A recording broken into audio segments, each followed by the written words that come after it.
There's a sentence that doctors hear more than almost any other, and it's usually said right before a life-changing diagnosis. But I felt completely fine.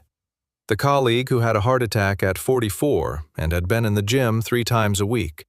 The woman who discovered her kidneys were operating at a fraction of their capacity, with no warning symptoms whatsoever.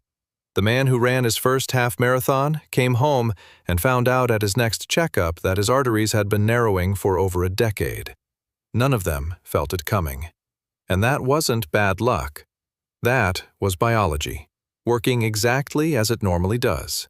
Because here is the thing nobody tells you clearly enough. Your body does not reliably warn you when something is going wrong. Symptoms are not the early warning system. In many of the most dangerous conditions, symptoms are the late one. The alarm that goes off after the fire has already spread through several rooms. And if you're walking around feeling healthy right now, that's genuinely good. But feeling healthy and being healthy are 2 different assessments. One is real-time. The other requires a different kind of looking. Let's start with the one condition that earns its nickname more than almost any other. High blood pressure. The silent killer. Not because the phrase sounds dramatic, but because it is clinically, mechanically accurate. Your blood pressure is the force your blood exerts against the walls of your arteries with every heartbeat. When that pressure is chronically elevated, it is slowly and continuously damaging those walls, creating microscopic injuries that the body repairs with scar tissue and inflammatory material. Over time, that buildup narrows the arteries, stiffens them, makes them less elastic, more prone to blockage or rupture. Your heart has to work harder to push blood through a tighter system. The walls of the heart thicken. The risk of attack and stroke climbs steadily. And through all of this, often for years, sometimes for a decade or more, you feel nothing. No headaches for most people, no dizziness, no chest tightening. The damage is happening in silence, in the infrastructure of your body, while your day continues normally. Hypertension affects an estimated 1 in 3 adults globally. A large proportion of them don't know it. Now, let's go one layer deeper. Your arteries don't just respond to pressure. They respond to what's flowing through them. And one of the most significant things flowing through them in increasing numbers of people is chronically elevated blood sugar.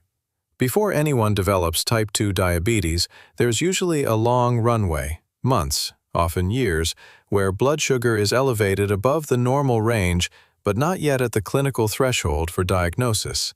No symptoms, no obvious signs. But throughout that window, excess glucose is slowly damaging blood vessel walls, impairing nerve function, beginning to affect the kidneys and eyes. The challenge is that this stage is almost entirely invisible from the inside. You don't feel impaired. Your energy might fluctuate slightly, but you'd attribute that to sleep or stress. Your hunger might be slightly irregular, but so is everyone's. The signal is too quiet to read without the right instrument. And then there's the liver, one of the body's most resilient and most silent organs. It can absorb a remarkable amount of dysfunction before it complains. Non-alcoholic fatty liver disease, driven largely by diet and metabolic factors, is now one of the most common liver conditions in the world.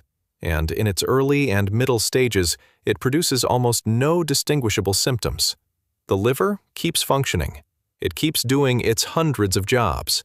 It just does them with progressively more difficulty, silently, until it can't. Here is the misconception that costs people the most: the belief that fitness and health are the same thing. Being physically capable, able to run, lift, move through the day with energy, is genuinely valuable and genuinely protective in many ways. But it is not a comprehensive health screening. The cardiovascular system can be functionally strong while arterial disease is already progressing. Blood sugar can be dysregulated in someone with low body fat. Liver health can be compromised in someone who never drinks. The feeling of capability is a present tense experience. Disease is a timeline. And those 2 things can inhabit the same body simultaneously. There's a phrase in cardiology: The first symptom of coronary artery disease in a significant proportion of cases is a cardiac event, not chest tightness during exercise, not subtle warning signs, a heart attack. Because the disease was building quietly in the architecture of the arteries, and the body kept performing until the blockage was complete. This is not meant to frighten you. It is meant to change how you interpret silence. Silence is not always safety. Sometimes silence is just the absence of a late alarm. But here's the part that changes the story entirely. There is a window, and it is wide, between nothing has gone seriously wrong yet and something is now irreversible. There are usually years, sometimes a full decade or more. And that window is not empty. It is full of opportunities to intervene, to reverse, to protect. Prediabetes is largely reversible with lifestyle change, something that cannot be said once full diabetes has progressed. Early-stage hypertension often responds dramatically to targeted adjustments in diet, movement, stress, and, when appropriate, medication. Fatty liver disease in its early stages has a strong capacity for reversal. Early detection of arterial stiffness or elevated inflammatory markers can trigger preventive strategies that meaningfully change long-term cardiovascular trajectory. The window is the most powerful period you have, but you can only use it if you know it's open. And that's the real point of everything we've talked about. Not fear, information. The kind of information that turns passive hoping into active knowing. So here's what you actually need to know about your own body. 5 numbers that matter. Your blood pressure. Know it. Not once, years ago. Regularly. Home monitors are inexpensive and accurate. Normal is generally below 120/80. If yours is consistently above that, it deserves attention. Your fasting blood glucose. A basic blood panel includes this. It tells you where you sit on the blood sugar spectrum before any symptoms exist. Your doctor can run it, or many clinics offer direct access testing. Your lipid panel, specifically LDL, HDL, and triglycerides. Cholesterol itself is not the enemy, but the balance between these markers tells a meaningful story about what's happening in your arteries. Elevated triglycerides combined with low HDL is a pattern worth knowing about. Your resting heart rate and heart rate variability. These are now trackable with consumer wearables and provide ongoing data about nervous system recovery, cardiovascular efficiency, and stress load. A gradually rising resting heart rate over months is a signal worth paying attention to. Your waist circumference. Not as a cosmetic measure, as a metabolic one. Abdominal fat, particularly visceral fat surrounding the organs, is independently linked to cardiovascular and metabolic risk in ways that BMI alone doesn't capture. None of these require an expensive specialist. Most are available through a standard blood panel and a few minutes of measurement. But most people don't have them. Not because they can't, because they never thought to ask. One important note before we finish. If you have a history of health anxiety, this content was not designed to send you down a spiral. The goal is not vigilance so constant it becomes its own source of stress, because chronic stress is itself a cardiovascular risk factor, which would be deeply counterproductive. The goal is informed, periodic monitoring, knowing your numbers once a year, catching trends before they become crises. Treating your body the way you'd treat anything important that you want to last, not with fear, but with attention.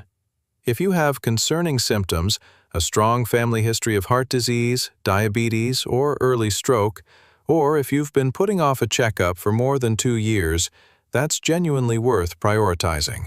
Not panicking about, prioritizing. Here's what I want you to walk away with. Feeling healthy is a gift, but it is not a report card. It is not a full picture of what's happening in your arteries, your liver, your blood, your metabolic systems right now. The most dangerous thing about the conditions we talked about today isn't that they're untreatable. It's that they're invisible until they're not, and that most people assume silence means safety. You now know it doesn't, and that changes how you can respond. The window is open.